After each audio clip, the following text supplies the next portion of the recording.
We are just days away from Clark's third birthday, and a nearby town is hosting their annual train day, and I'm taking Clark, and I'm so excited. Train day! We're gonna go to a train festival.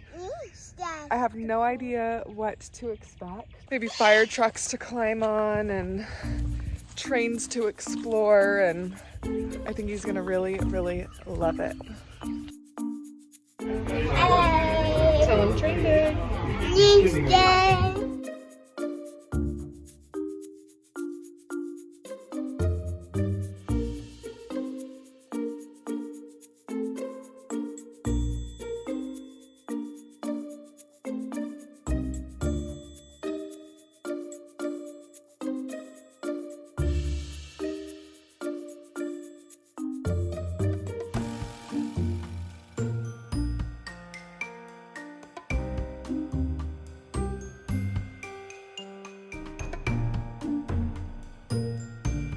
We survived train day! Clark did a great job. We climbed on an ambulance and in a tractor. We saw a fire truck.